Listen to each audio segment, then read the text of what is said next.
एक बड़ी खबर इस वक्त आ रही है उत्तर प्रदेश से, जहां राजधानी लखनऊ में आईएएस अफसर चंद्रकला के घर पर सीबीआई की छापेमारी लगातार जारी है।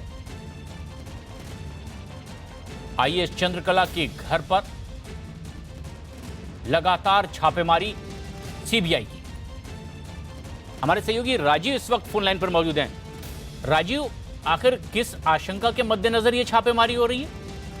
देखिए, बीते सपा सरकार में हमीरपुर में अवैध खनन का मामला सामने आया था, जिसमें तत्कालीन जिलाधिकारी बी चंद्रकला पे ये आरोप था कि नियम कानून को ताक में रखकर उन्होंने कई ऐसे टेंडर दिए थे, जिसको हाईकोर्ट में जब इसके खिलाफ याचिका दायर की गई तो हाईकोर्ट ने उन सभी अवैध रूप से जारी किए गए टेंडरों को रद्द कर दिया था और सीबीआई को आदेश दिया था कि इस मामले की जांच कराई जाए। उसी के आधार पर जब सीबीआई ने जांच किया तो प्रथम दृष्टया बी चंद्रकला और तत्कालिक अधिकारी संध्या तिवारी व भवनाथ की भी भूमिका संदिग्ध रूप से पाई गई थी और ये प्रथम दृष्टया आरोप साबित हुए थे कि निश्चित रूप से उस मामले में अब नियम कानून को ताक में रखकर टेंडर जारी किए गए थे, क्योंकि उस वक्त जो टेंडर की व्यवस्था थी वो ई टेंडरिंग के जरिए देने की थी, लेकिन इन लोगों को उसको दरकिनार कर अपने चहेतों को टेंडर दिए थे। ऐसे में सीबीआई ने इस वक्त राजधानी लखनऊ के सफायर अपार्टमेंट में उनके 101 नंबर फ्लैट पर छापा डाला है और जो अधिकारी हैं वो अंदर लगातार अवैध खनन से जुड़े दस्तावेजों को खंगाल रहे हैं। उन्हें उम्मीद है कि इस फ्लैट से कुछ आम दस्तावेज मिल सकते हैं, जिसके आधार पर जो बी चंद्रकला के ऊपर आरोप लगा है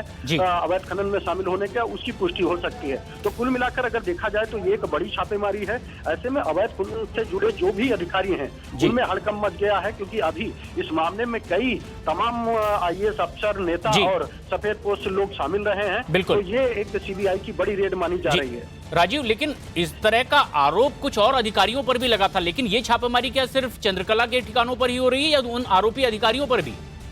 देखिए, जिस तरह से आपने देखा कि बीते दिनों लगातार जो भ्रष्टाचार से जुड़े आईएएस अधिकारी रहे हैं उन पर सीबीआई ने कार्रवाई की है। राजधानी लखनऊ में कल भी एक छापा मारकर एक अधिकारी की गिरफ्तारी हुई थी। उसी में क्योंकि अवैध खनन के मामले में जो प्रथम दृष्टया जांच हुई है उसमें बी चंद्रकला के खिलाफ कुछ ऐसे साक्ष्य मिले हैं जिसके आधार पर यह कहा जा सकता है कि इनकी भूमिका संदिग्ध रही है उस मामले में, और यही कारण है कि सबसे पहले बी चंद्रकला के आवास पर छापा मारा गया है, क्योंकि जो उस वक्त अवैध रूप से टेंडर जारी किए गए थे वो साबित हुए हैं और उसी के आधार पर कोर्ट पहले ही उन टेंडरों को अवैध घोषित करके रद्द कर चुका है। और यही कारण है कि सीबीआई ने सबसे पहले बी चंद्रकला के आवास पर छापा मारा। इससे पहले सीबीआई हमीरपुर जाकर भी कुछ दस्तावेज खंगाला था। उसने 7 दिन तक हमीरपुर में रुकी थी और उस दौरान भी उसके हाथ कई अहम दस्तावेज लगे हुए थे। उन्हीं के आधार पर आज बी चंद्रकला के लखनऊ स्थित आवास पर इस वक्त सीबीआई रेड कर रही है और सीबीआई को उम्मीद है कि इस आवास से कुछ उन्हें अहम दस्तावेज मिल सकते हैं, जिसके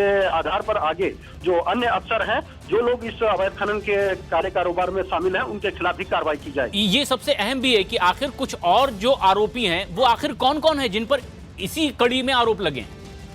देखिए, अगर बात की जाए अवैध खनन के आरोप में तो जैसा कि आपको मालूम है कि तत्कालिक खनन मंत्री गायत्री प्रजापति पहले ही जेल में है और उसके साथ ही साथ शासन के साथ ही जो हमीरपुर में चाहे वो जिलाधिकारी संध्या तिवारी हो या भवनाथ रहे हो, उनके ऊपर भी अवैध रूप से पट्टा देने का आरोप है।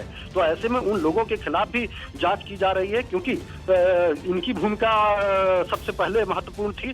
तो सीबीआई को उम्मीद है कि अगर बी चंद्रकला के पास से कुछ अहम दस्तावेज मिलते हैं तो उसी के आधार पर अन्य अधिकारियों के यहाँ भी छापेमारी की जाएगी और उनसे भी पूछताछ की जा सकती है। अभी सूत्रों के हवाले से एक बड़ी खबर आ रही है कि सीबीआई इस मामले के बाद बी चंद्रकला से पूछताछ भी कर सकती है।